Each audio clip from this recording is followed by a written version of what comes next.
I want to introduce myself. For those of you that don't know, my name's Tom Bash.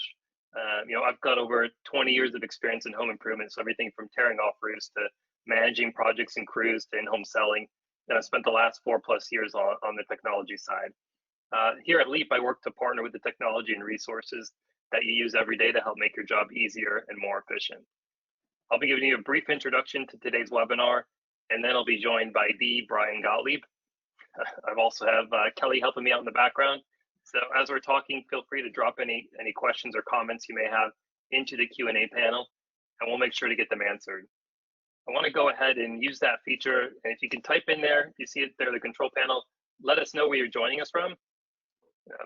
Brian's joining us from Arizona, and I'm here in Maryland along with Kelly, but love to see where everybody's listening from. I'm going to pull that up, make sure that people are accessing that. Chicago, awesome.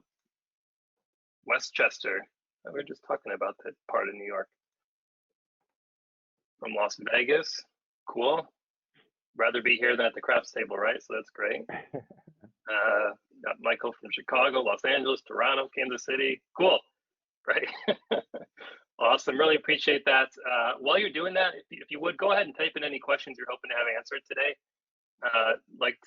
We'll have time at the end for a Q&A, but certainly if there's a pertinent question that's relative to the topic we're discussing, we'll be happy I'll pitch it to Brian and see what he has to say. But go ahead and type in anything that you're hoping to get out of this webinar or any questions that you've come today with. Also want to let you know we're recording this session, so we'll be sending you a link to it afterwards via email, so keep an eye out for that.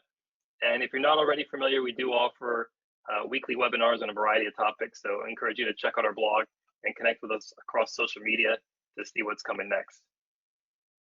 We've recently launched a new podcast, really excited about that. It's called Leaps and Bounds.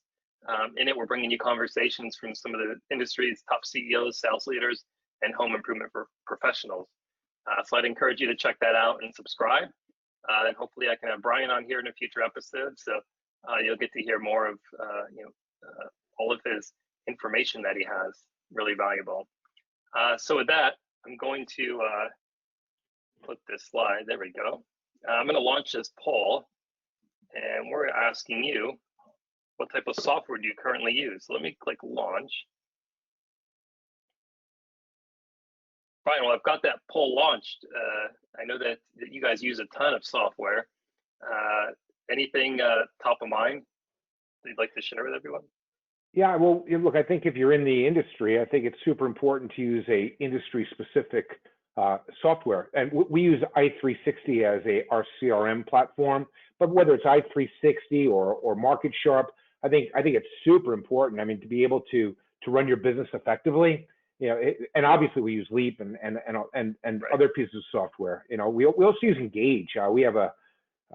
We really enjoy that as a presentation device. It's really cool. Yeah, Engage is great. Yeah, they're doing some awesome things. If you haven't checked them out, definitely do. Let me see. Give everybody just a few more seconds here, and then we'll close this out. I'm still trying to make sure. I should have put my sunglasses on. Yeah, that would have been better for this. All right, we'll go ahead and close this poll. Awesome. Let's flip through here. Cool. So we are also giving away a pair of Apple AirPods. You see, obviously, Brian and myself are fans of these. So if you stick around through to the end of this webinar, we'll be, I think it's a random attendee that's stuck around will win these. So we'll announce that at the end here. All right, and just for those of you that may not know who or what Leap is, it's a subscription-based cloud software that companies of all sizes can use. We integrate with other top companies, home improvement software, to really bring everything into one place for your sales efforts. We help get rid of redundancies and errors that slow down your sales process. So that includes digitizing things like your estimates, your contracts and proposals, sales material, the ability to submit for on-the-spot financing. And it allows you to get a leg up on your competition and scale and grow your business, all while simplifying the sales process and giving homeowners a great experience. We are also our partner Destination Motivation, who's helped bring this webinar to you. Destination Motivation is a lead generation and sales conversion company They offer proven strategies and systems, leveraging high-value vacation-based incentive tools designed to help increase sales, leads, referrals, and profits. So their program's turnkey and will instantly generate more leads and close more sales. And with over 15 years of experience, they have over 300 clients and over 150 five-star reviews. Destination Motivation is a great company, so I'd encourage you to check them out after this webinar. All right, so now on to what you're all here for. So I have the honor of introducing Mr. Brian Gottlieb, founder and CEO of Tundraland Home Improvement and Renewal by Andersen of Greater Wisconsin. Brian's an inspirational business owner with nearly 4 decades of experience in sales, marketing, strategy, and business leadership. His innovative approach to community-conscious business has not gone unnoticed, as Tundraland has been named the #1 best place in Wisconsin to work.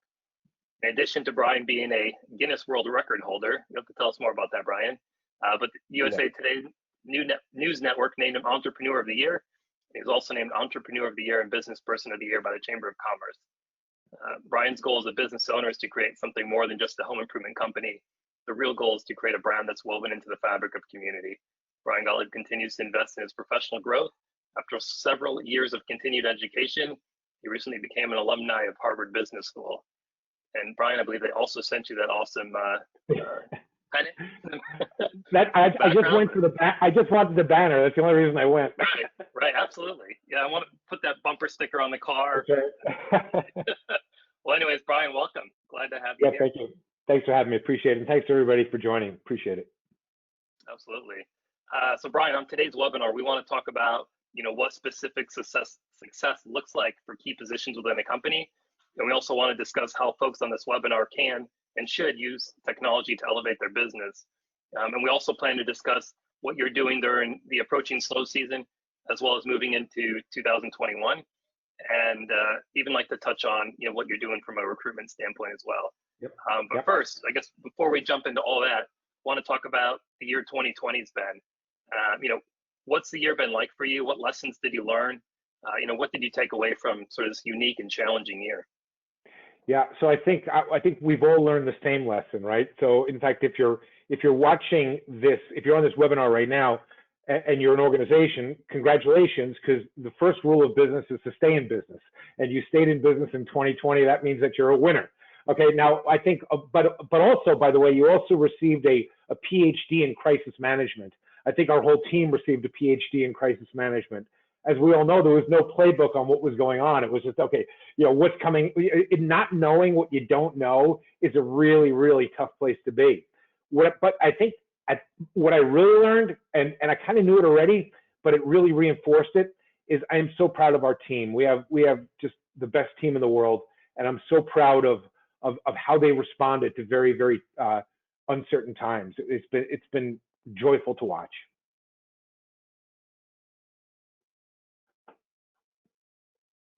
I'm sitting here talking to myself on mute, Brian. Probably not good for everybody else.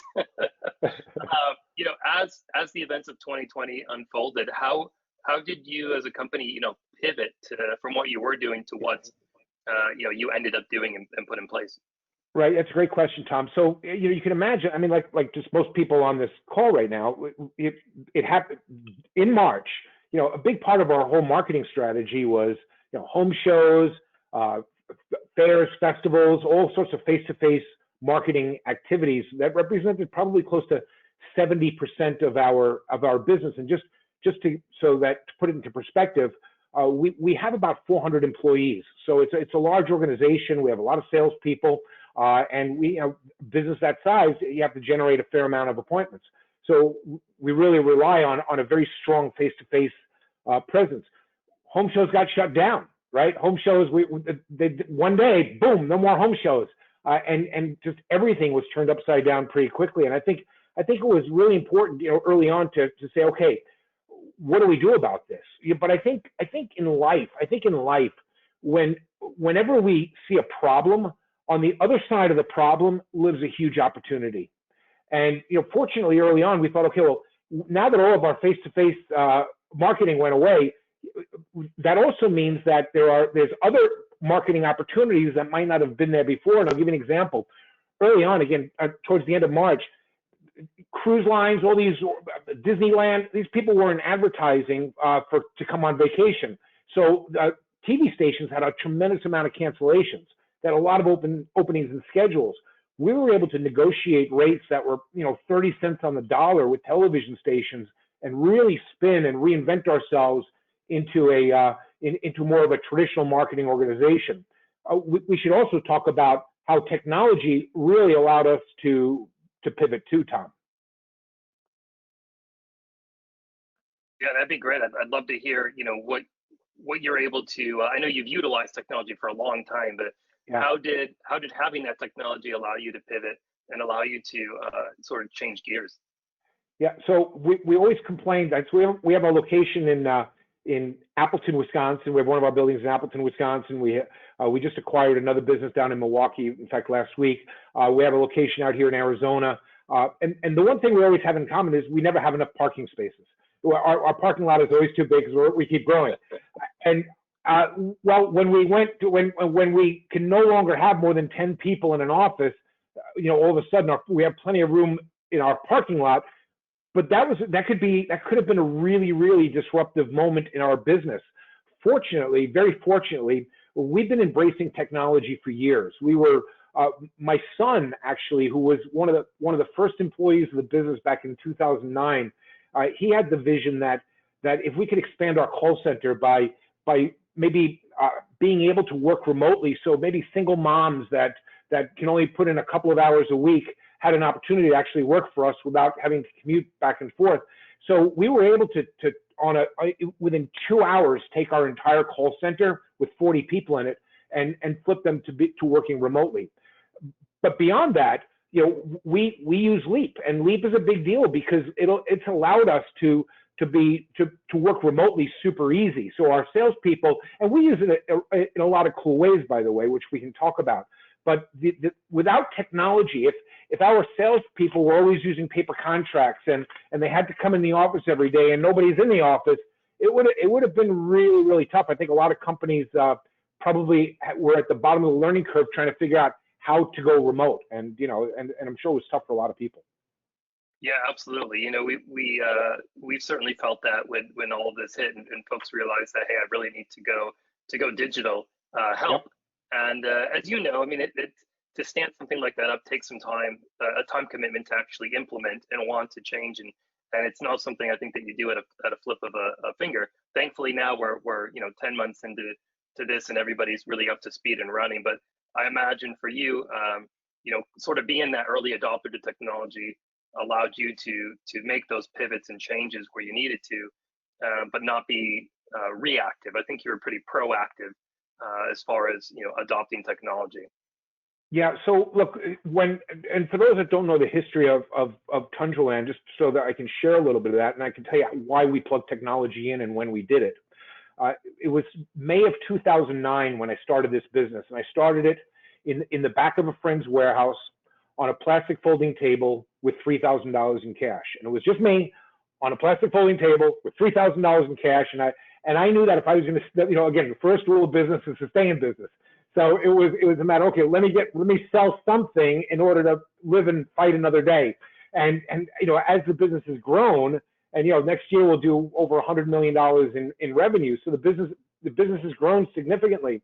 But what we saw is as the business was growing, and especially when we're going through really rapid growth, which we seem to always go through, we do several hundred bath remodeling projects every single month as one sector of our business. We do a ton of replacement windows every single month. And what we learned 5-6 years ago, as we were going through rapid growth, is the one complaint we were getting from customers was communication.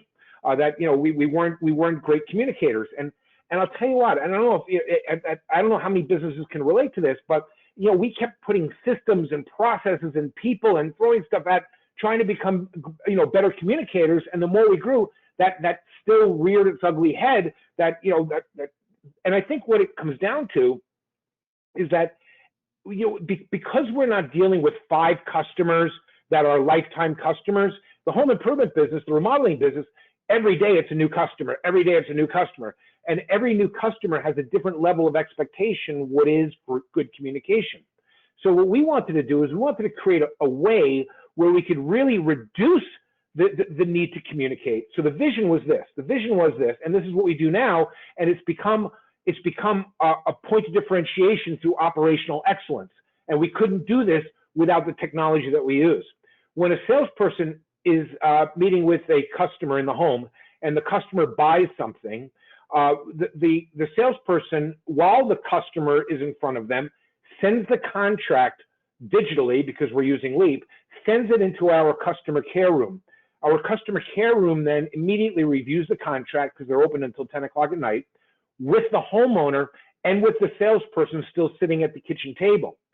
The homeowner then receives an exact installation date for their project at the point of sale, the day it's going to be installed.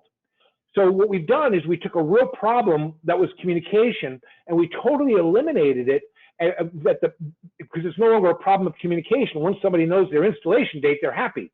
And instead, we made it a clear point of differentiation. So by focusing on technology and operational excellence, it actually can create a very defensible position and a true point of differentiation in your market if used properly. That's great. Yeah, really, really insightful. Before we go on to kind of talking what success looks like throughout an organization at kind of individual levels, what was it like to work remotely, and how did the team adjust to that? Yeah, again, I'm so fortunate that we have such a great team, you know, and whether it was trying to sell products online or I'll tell you what was the hardest part, and it is that normally when we want to hire somebody new and onboard them, you bring them into our facility, and there's a lot of buzz, there's a lot of happiness. You know, again, you mentioned, you know, we were named the best place in Wisconsin to work.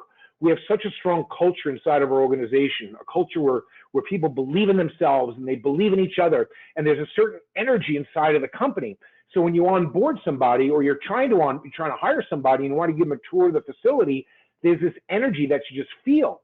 When everybody's working remotely, that energy changes a bit. So we've had to learn how to onboard people differently. Or when we're promoting somebody, how do we continue to let everybody know about it? How do we do a company meeting? You know, how do you do a company meeting? Normally it's all face to face. So we've had to change the way we interact with our teams. We communicate now more than we ever have before, and that's super important. But it's been different. But I think it's been really healthy for our business too. Ryan, what kind of things have you put in place to communicate? I mean, do you use some kind of like internal communication? So like at Leap, we use Slack internally. I know a lot of people are probably familiar with Slack. But then we're on Zoom meetings and Google Hangouts and all those kind of things. And what have you implemented within the business to do that? Yeah. So one thing we use is GroupMe for our sales team. So okay. GroupMe it's an app, and every time they're doing a sale, something's getting posted. But then we have more structured stuff through Zoom and such, where we meet with our sales team every single day at 8:30 in the morning. Our sales managers and their sales team are on a Zoom meeting, just as a little quick check-in. Hey, you got your mask? You feeling good? Hey, don't forget this, don't forget that. And then we'll do some longer trainings once a week. So likewise with the call center, they have our AM shift meets on Zoom every day for a quick little rah-rah, as does the PM shift. So what we do is, because the risk is in this environment is people can really feel isolated. They can feel siloed, very isolated, and not part of a team. Between having to work from home, and maybe you've got kids in the other room that are trying to study from home, and you're not sitting next to somebody else and hearing all the rah-rah. It's easy to feel like you're in a silo. So to me, the opportunity of business is how do we not let that happen? How can we really help people feel like they're part of something bigger? And so we just over communicate for that reason. Yeah, that's great. Awesome. For the sake of time, I'm going to go ahead and move on here, and let me flip to the next slide here. You know, like I mentioned before, what we want to pivot to here is what does success look like throughout an organization at each of these different levels? And so we're going to start with the business owner. Yeah. So and we can talk specifically around, well, what does success look like, and and I'm going to share with you how we use technology. And when I look at I'm just going to actually use Leap as an example through the lens of Leap. Okay, through utilizing Leap as a business owner. What I've learned early on in this business is that it's very tempting when trying to grow a business to want to add complexity to an organization. As a business grows, it naturally takes on complexities. As you grow, all of a sudden, if it was just you by yourself, you don't need a whole lot of documented processes or anything like that. But as you start adding people and adding products and adding materials, all of a sudden you need people to manage the new systems that you just put in place. And the more a business grows, the more complexity is inside of the organization. The challenge with that is complexity is the enemy of growth. Complexity also affects profitability. The secret to growth is to remove complexity from the organization. The secret to growth is what you want to do is you want to scale through simplicity. The more you can simplify your business, the easier it is to scale, the more profitable the scaling becomes. One example is Leap. Okay, so you can imagine we do so many different bathroom remodeling projects and other projects. The complexity of pricing all of this stuff, would be a disaster for the business, especially when you're trying to hire all these salespeople and everybody's pricing something a little bit different. You really want something that's replicatable, that's scalable, that's predictable, that's measurable. This is how you grow a business. And I personally don't know how you get there without technology. I think if you want to go from here to there, technology is that thing that's going to get you there. Because without that, trying to teach somebody how to use an Excel spreadsheet is just, to me, it's not the future. Yeah, I'm glad you said that. And outside of that, people look to technology as sort of a save-all, but behind that, you really have to have the right people and the right processes and those kind of things in place. So as a business owner, how do you go about ensuring that, first of all, that you do have the right people, that you do have the right process, and you're not just throwing bad after bad after bad, and now you've got a really big problem. But when the right time is to bring in technology. Right. So I think let's start with a business org chart. Okay. So if you look at and what are the challenges that some organizations have inside of their org chart, and then we can talk about how you come up with new ideas and execute on them. A typical org chart, you've got your CEO sitting at the top, then you might have your executive leadership team, then you have your sales managers and division managers, then you have your frontline people, your marketers, your salespeople, all those kind of people, right? Your installers. Well, what happens is when you hire a marketer or you hire a sales rep, boy, you train them like crazy. You teach them scripting, you teach them process, you teach them all about the product. They get people facing the customer get developed like crazy. They really get a lot of training. The executive leadership team, well, they get developed because they're very, very close to the CEO. In organizations, the gap often is at the manager level. Those are the ones that often, if you put your managers, if you have a sales manager or you're thinking about, putting a manager in your role, imagine if you put the same management training into your managers that you do into a new sales rep. I mean, the outcome would be tenfold because they have the effect on so many people. And I say that to you because as your business grows, the secret to growth, I think, is you always want to be as close to the customer as possible. Okay, in any meeting we have, we keep an empty chair in every one of our meetings, and that empty chair is for our customer. So when we talk about new ideas or new systems or new software, we say, okay, how's it going to affect the business? How's it going to affect our customer? Let's talk about what it's going to mean for our customer. So we look through innovation by finding out, what are the problems with our customers? Where's the pain in our existing systems? When I hear complaints about, wow, your sales rep was disorganized, or something like that, or stuff gets mispriced, that's not good for a business. So we look to say, how do we fix that? How do we create a better customer experience? And it's through that says, you know what?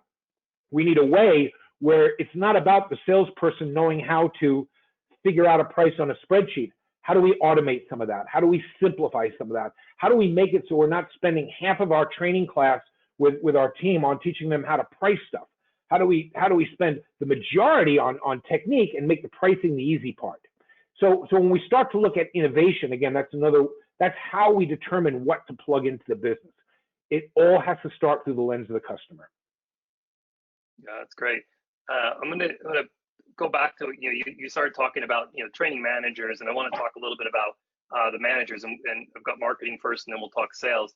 But when you look at a marketing manager and kind of what success looks like from those realms, I'm interested in a couple different things. Like how are you effectively communicating to customers, to be able to trust you as a business, with everything going on, especially this year, as well as brand awareness and recruiting, those type of things. So interested in hearing what your take is. Yeah. So look, I think that I've been a big believer for a very long time. That anybody that knows me knows that, and you read it in my bio. My belief as an organization, our mission statement is to do well and do good. As a business, that's our mission statement. And what that means is it means that I think the opportunity for a business is to make a decent profit decently, and not just be a home improvement company, but instead be a brand that's truly woven into the fabric of a community.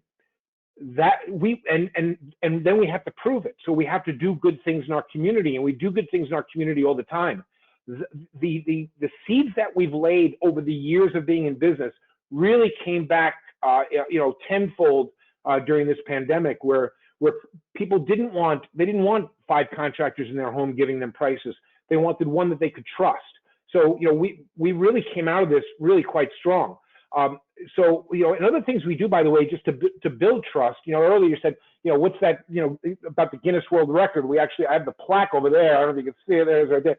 Yeah, we set a Guinness World Record. So we always try to look for really cool ways to make a positive impact in the communities that we serve.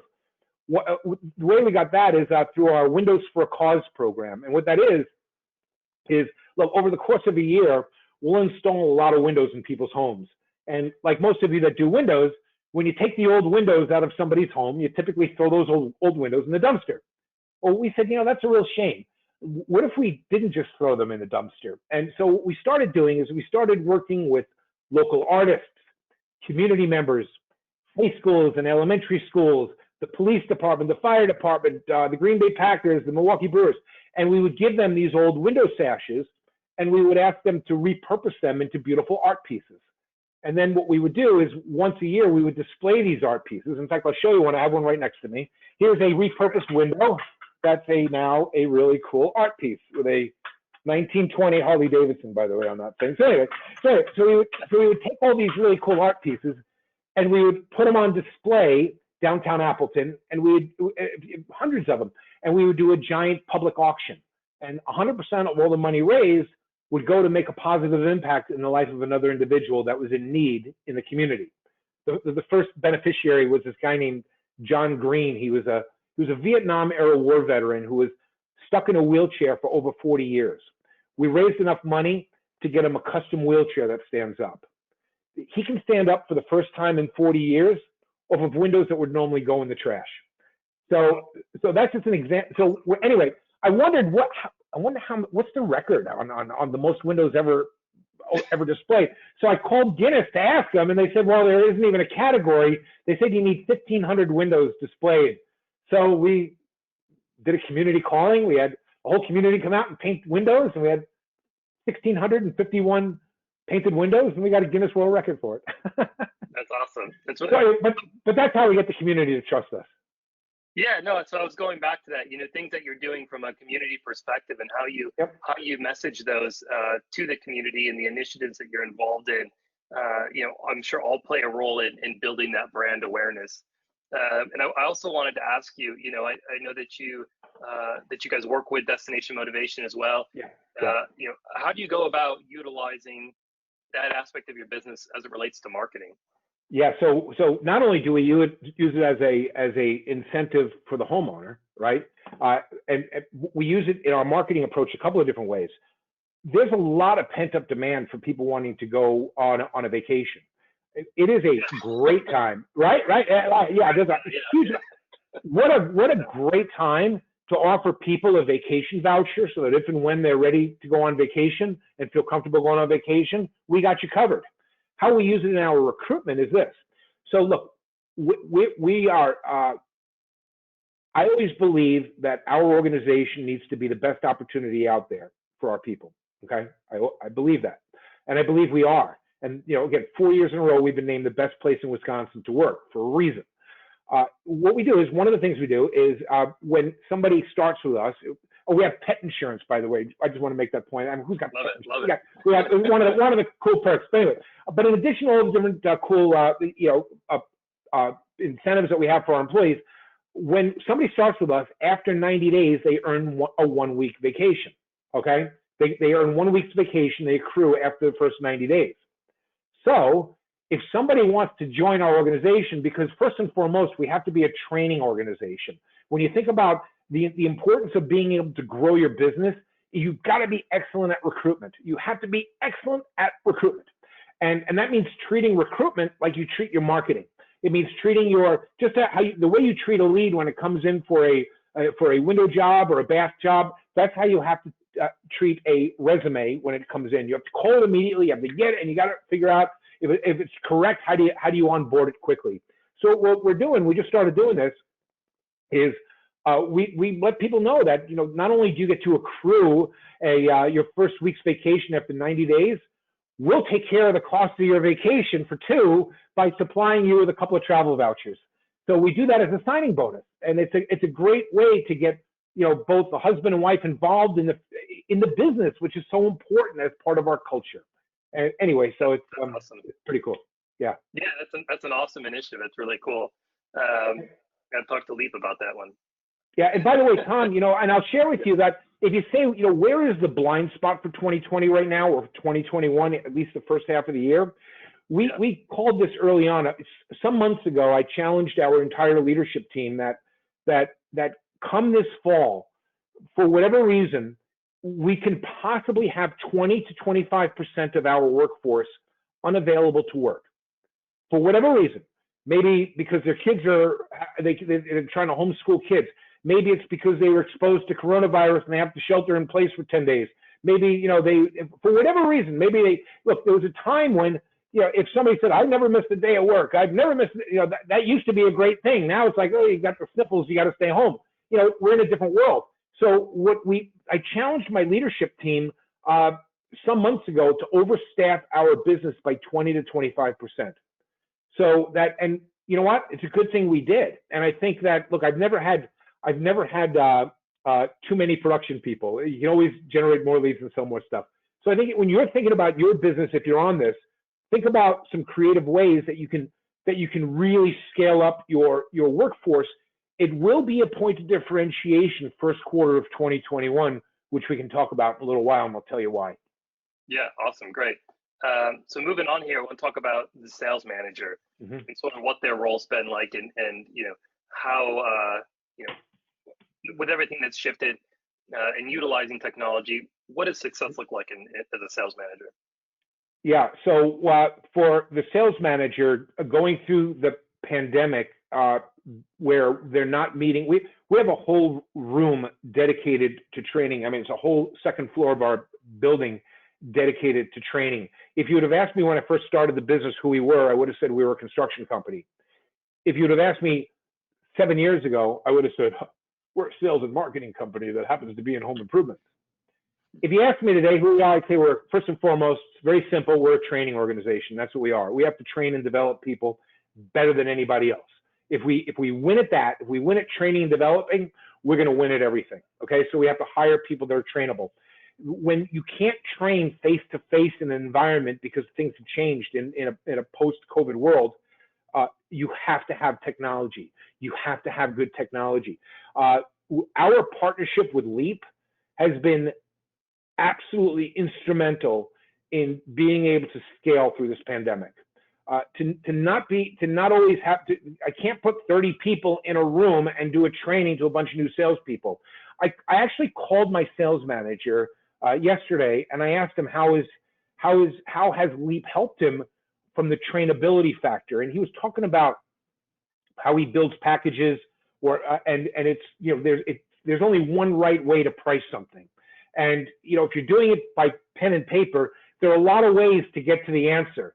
Right. With Leap, there's only one way to do it, and because of that, you can get to a price easily. You're not fluttering around, and it provides absolute structure for our sales team, so that the sales managers know that's one thing they don't have to worry about. The job is, they're going to sell a job, it's going to come in priced appropriately. And it's, by the way, it's going to make job costing a whole lot easier, so we can cost stuff, you know, in seconds, really. It's been it's really, really been an important tool for them. Brian, how much do you, just out of curiosity, has that saved time from an onboarding perspective? Has it shortened what the sales manager needs to teach a new rep? Yeah, it certainly does. So for that, because if you think about that, you know, especially the early days of a sale, anybody joining your organization, everything is new. It's, oh, I got to learn about how to install a bath. I got to learn about plumbing. I got to learn about this. I got to learn about the company culture. I got to learn about, oh, and I got to figure out all this pricing and all that kind of stuff. And sometimes, you know, the more you get into the weeds of pricing and the more complicated it is. Again, we talk about simplicity. The more complicated the pricing is, the more your sales reps, especially your new ones, are focused on the numbers and the price and the little things and not focused on the customer. You know, you really want to be able to connect with your customer. And it's difficult to do when you're afraid of making a mathematical mistake. And it's a key important point. So what it's done is it's allowed our sales managers to not have to spend half of the training program on how to price something. It's made on, and just even how everything's all put in one place makes the whole, it's a system. It makes everything a whole lot easier. Awesome. Well, transitioning then, I wanted to go to the sales rep. So if I go to sales representative, you know, what does it look like for them? Yeah. So having, you know, I started in this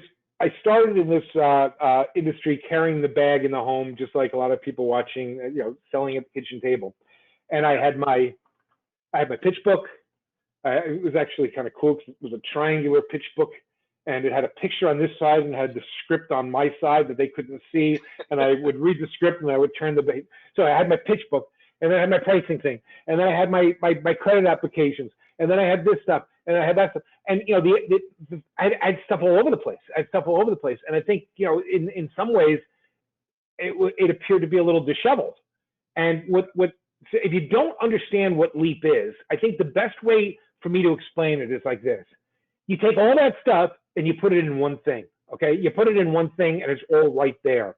So the way we use LEAP and the way our salespeople use LEAP is we have our CRM integrates to it. So i360, the information, the appointment, it drops right into it for the customer, for them. So they don't have to try to type, what is your name, spell a customer's name wrong. I mean, that's never good. You know, call them Lisa when their name is really Lori. I mean, all those mistakes, it doesn't happen because it connects with i360 and other industry specific CRMs too. But then what I really love about it is when it's time to finance stuff, how you integrated with, you know, with Green Sky and other lending programs. It makes the whole, it keeps the salesperson able to focus on the customer because everything else is condensed. They're not trying to find stuff. And the more organized the salesperson looks, the more professional the presentation becomes. Yeah, absolutely.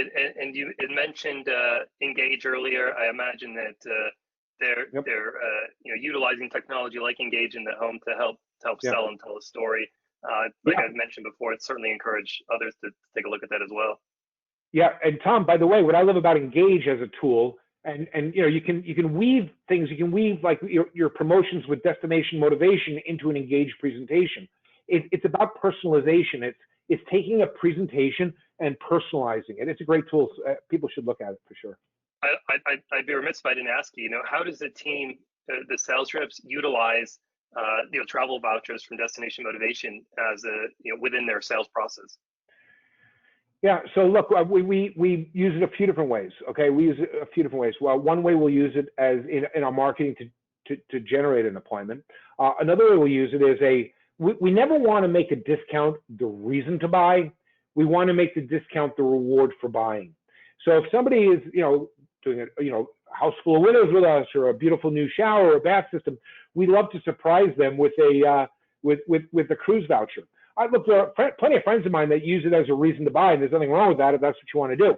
But it's very successful for that. But we find it a great way of saying thank you to our customer and surprising them with a travel voucher. They absolutely love it.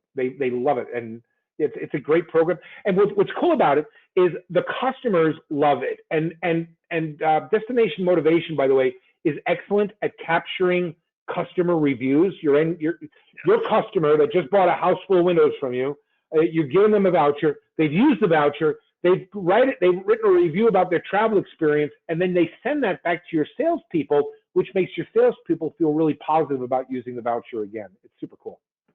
That's great. Yeah, I really like it. I imagine it helps too maybe from a lead perspective. If you're giving these customers unexpectedly a travel voucher, I imagine that they're going to want to refer you to their friend or their family that's looking to get a project done. Yeah, for sure. And and maybe it's the thing that stops them from getting another estimate from somebody else, or maybe it's the thing that stops them from changing their mind 3 days later when they're thinking, do I go to Disneyland next year or do we do the bath? Well, you don't have to worry about that. You've got a travel voucher. You can do everything you want to do. Yeah, that's great. Well, the last as we kind of wrap up the different personas here, I think the most important one for everybody is the customer, right? The homeowner. And I'd love for you to touch on kind of, what their expectations are from us, because I feel like, we need to be at or above what their expectations are. And today when you can go with a click and buy something on Amazon and have it delivered to you tomorrow, I think homeowners have high expectations. So how do we rise up to meet those expectations? Yeah. I think there are a couple of things that are important, and I think anybody on this webinar can relate to this. Tom, if I were to, have you ever been to Appleton, Wisconsin? I actually have. That's great. How long were you in Appleton, Wisconsin? I need to know. A day or two. Okay. So, but it's not like all the restaurants in Appleton, Wisconsin. Sure. So if you were to come to Appleton, Wisconsin and call me and say, hey, Brian, I'm going to be in Appleton, Wisconsin. I want to take you out to dinner. You pick the place. All right? You pick the place. And I take you to a restaurant. And you walk into this restaurant and you're greeted by a maitre d' that's wearing a tuxedo.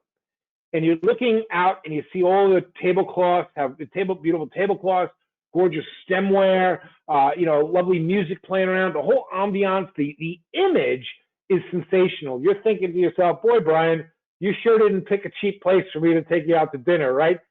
Your expectation of price is going to be higher because the experience that you're seeing is better.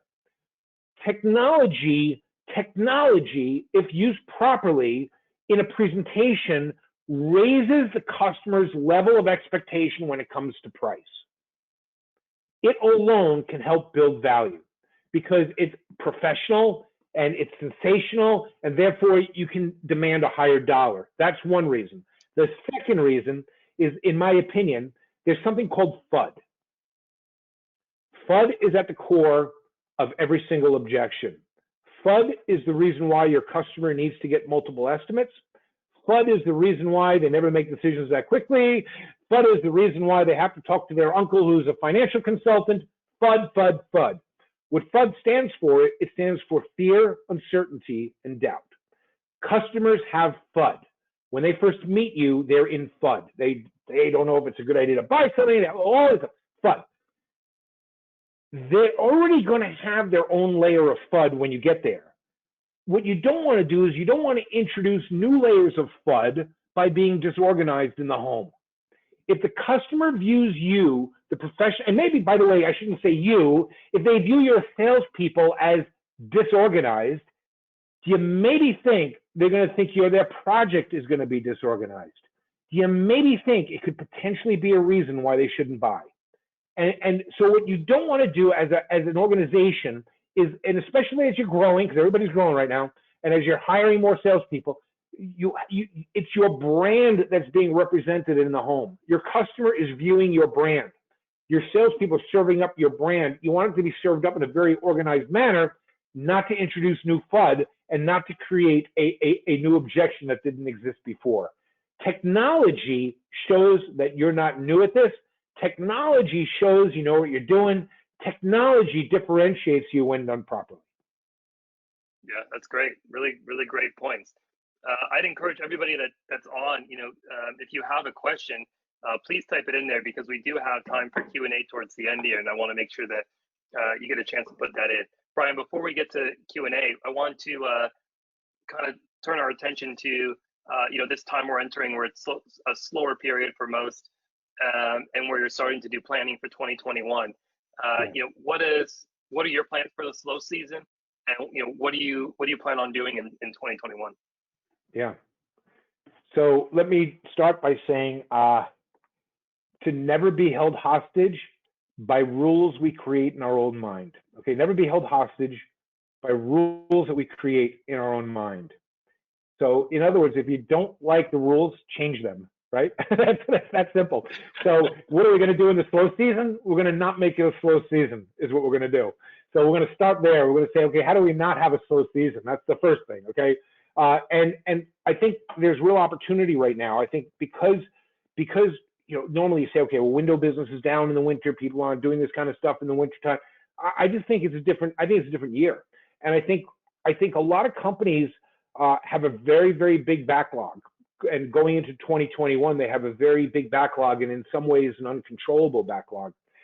We invested in making sure that we were going to build out our install team, early on. I believe that, once again, operational excellence will be a point of differentiation in the beginning of 2021. I believe if you are excellent at recruiting right now, you could find yourself very alone marketing in early 2021, because if your competitors have a huge backlog, they're probably not going to do a lot of advertising because they have a big backlog. What are they going to do with the work? So they're going to be focusing on their backlog. I believe it could create a whole new level of opportunity and create what might normally be a very competitive season to not so competitive at all. Just want to share that with you. And then if you can go in the home and tell the story how, Mr. and Mrs. Jones will, if you do a bath with us today, we can actually install it for you in the next 2 weeks. That's a compelling story to tell. When my wife and I had our dishwasher broke out here in Arizona, and we went online looking for another dishwasher, and it's like a 2-month lead time to get a dishwasher. It's really hard getting appliances right now. The supply chains are crazy, and I think if you can differentiate, if you can not have that be a problem for you, not only can you charge a premium for it, but can be a true point of differentiation. That's really valuable. Yeah, I like that. How do you? I want to ask you. We don't know when the end of this pandemic is going to be. We don't know what shutdowns may occur in the future. How do you prepare and plan for sort of that uncertainty that may arise? Yeah, well, I take out my magic crystal ball. I put it on my desk and I sit around. Yeah. Look, you have your plan, right? You have your plan, what you think you're going to do, right? But then I think it's a matter of constantly revisiting it. We've made some assumptions. I always believe when planning to be aggressive but realistic, right? You want to have an aggressive plan, but you also want to be realistic, and that means that you want to inspect your plan all the time.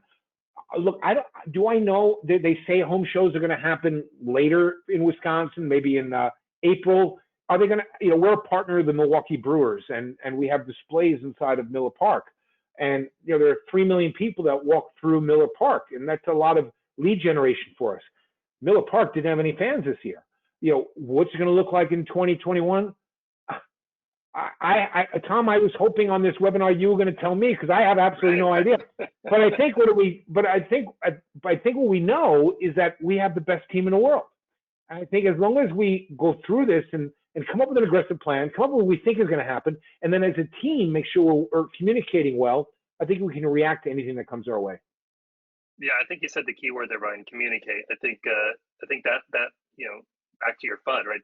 That also can drive that lack of communication. So with clear communication, I mean, staying on top of what's going on and adjusting as needed is key for all of that. Yeah, and Tom, by the way, look, if you're a business owner on this, or a manager or a marketing manager or somebody, you're going to take some risk, okay? And you're not always going to be right. You're not always going to be right with some people that you hire. You're not always going to be right with marketing decisions that you make. You're not always going to be right on. You're going to make mistakes. I think in business in general, it's okay to be wrong. Just don't be wrong for long, and get off of being wrong as quick as you can. So look, every once in a while you got to take some risk, and this is one of those times where I think you got to take a little risk. Just keep an eye on it, because you don't want to be wrong for long. Yeah, that's a good point. I came across a quote the other day from, I think, Jeff Bezos, and he said, people that are right change their mind often. And I think it's, you have to, right? Like if you're going to make the right decision, you don't want to, be steadfast in it and not adapt to different circumstances and new information that comes available. So yeah, I think it's important to be able to adapt. Yep. Awesome. I've, Brian, while you've been talking, I've monitored a lot of questions coming in. So I'm excited to get to those. But if anybody else has any more questions, please type them in. I do want to let you know we do have a couple different promotions for you. So if you have a conversation with us, Leap, what we're going to do is send you a gift card for lunch. I think that's really cool. I actually we had on my wife's side, one of her grandparents passed away, and the team at Leap sent me a Grubhub gift card, and I thought that was really nice, and it's a nice way to tell people that you're thinking about them. So, but anyways, we've been running this promotion, and it's really well received. So we want to buy you lunch, have a conversation with us. We want to understand your business and see if there's an opportunity to help. And along with that, if you come on board with Leap by December 31st, we're also giving away one iPad per user that comes on board. So it's a pretty sweet offer. Now, Brian, if Brian brought on 400 people, there is a max of 5. So I just want to let people know that there is a cap on that, but I think it's a great offer. And then our friends at Destination Motivation are also giving a vacation voucher. So if you schedule a demo with them, so a couple pretty great offers there. I think I've got a quick poll here that I can launch if you are interested. Yeah, let me launch that. Let's see, launch, there we go. If you're interested in Leap or Destination Motivation or both, let us know. You don't have an option for no. So. Look, I've got no skin in the game here. My recommendation is you want to click yes on both of those. Seriously, they're both really good. I wouldn't waste your time. They're good. Yeah, appreciate that, Brian. And for nothing else, I think it's really good. What a lot of people get out of it is sort of a self-audit too. You kind of it gives you the ability to speak about your business and understand maybe where your inefficiencies are and where you're really good at. And it's just kind of good to talk to somebody else who has these conversations, on a daily basis with other contractors and can share with you valuable information that you may not already know. And it may have nothing to do with Leap or Destination Motivation, but just having those conversations and interacting is really beneficial to your business. So I highly encourage it as well. I'll leave that up for just one more minute here. I think coming up next, we've got the Apple AirPods winner. So I need a drum roll. Brian, you any good at a drum roll? There you go. If you can hear that. Yeah. I'm gonna go ahead and close this poll. Get everybody responded there. Let's see here. Yeah, and the winner. So I have Kelly in the background. She sent me it. Where is it? I know it's Barbara. Barbara, let me pull up your last name. Carranza. I hope I didn't butcher that, but you are the winner of a brand new set of Apple AirPods. So Kelly will reach out to you after this to get your information from you. Congrats. Awesome. Brian, really appreciate the time. We've got quite a few questions in here, so I want to hop into them and sort of try to be respectful of everybody's time here. And I know we've got about 7 minutes left. So I saw a lot of questions come in relative to you giving out an install date. So let's see. One here says, can you talk more about how you give an install date at time of sale? Somebody else wrote in along the same lines. How do you know when there's products that need to be ordered and scheduling crews and weather? How are you able to give out a date, and how do you plan that? Yeah, it was a big lofty goal of ours to get to that, and it wasn't easy getting to it. But look, because we've scaled our business through simplicity, we know how long a job is going to take. It's not we don't if we're going to do a bath remodeling project, we're not ripping out the flooring and ripping out the ceiling and changing the drop. We're doing the shower area or the bath area, and we know how long that's going to take. We have all employees as crews, and therefore we know when we can schedule something for. And look, it's super awesome. Pre-COVID, before our backlog grew as much as it did, we always grew our big backlog. The model, what started as the model was we want to be able to sell a bath today and install it next week. But in order to do that, we had to say, what must we be excellent at in order to get there? So that is how we started it. It ended up with, hey, it doesn't matter as much when we install it, as long as we can give the customer that install date. That's an exact date. Now, sometimes we'll move the date up. If somebody wants it sooner, that's great. But we give them a date and they live with it, and everybody's super happy. Yeah, somebody asked, how do you account for weather and those type of things? You imagine you have to let them know and push it.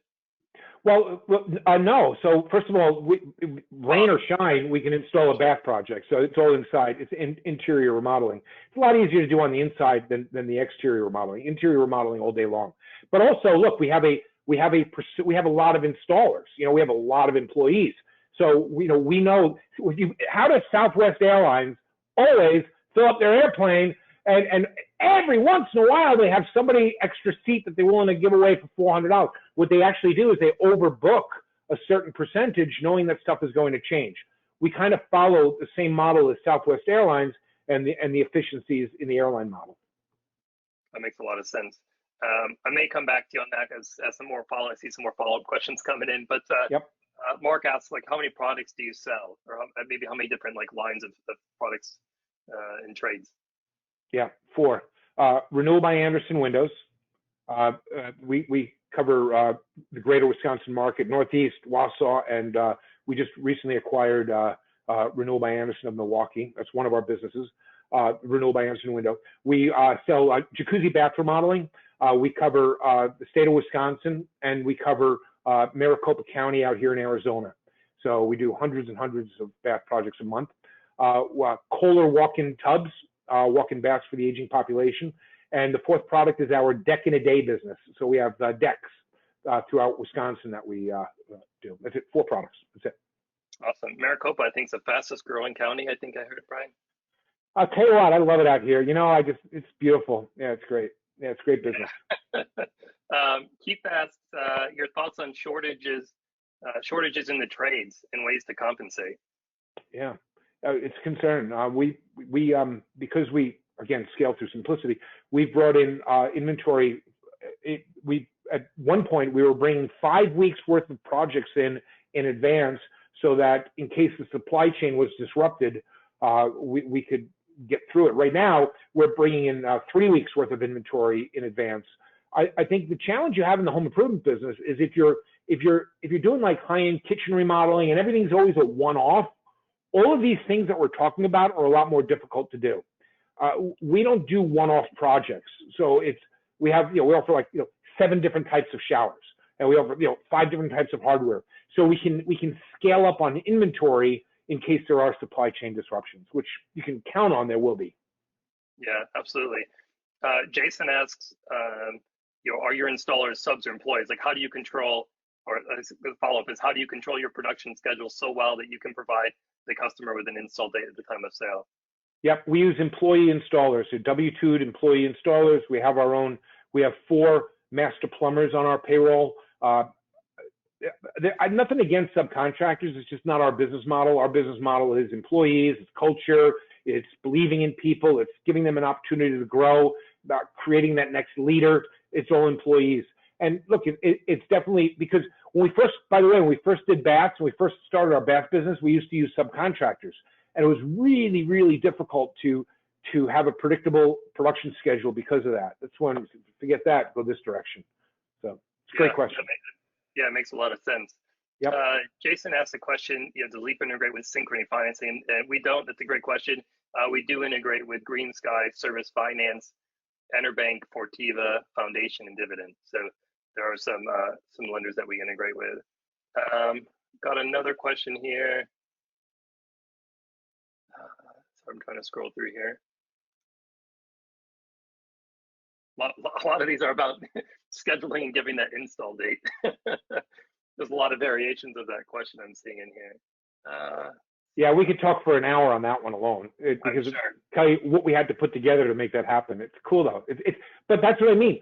Operational excellence can truly be a point of differentiation that your competition can't touch because it's so hard to execute on. But once you get it up and running, it's a real point of differentiation. Yeah, absolutely. No, it makes a lot of sense. There's some more questions coming in. I know we're up against the time here, so being respectful of everybody's time. Any other questions that come in, feel free to email them to us. And if you're looking to learn more about either Leap or Destination Motivation, I've put those contact information on the screen for you. But we'll work with Brian to follow up on the questions too. So if there are any others, we'll get them to Brian and get those answered for you. Brian, really appreciate the time today. thanks for coming on, and you shared a lot of great information. So thank you. Thank you. Thanks. Good luck, everybody. Thank you very much for your time.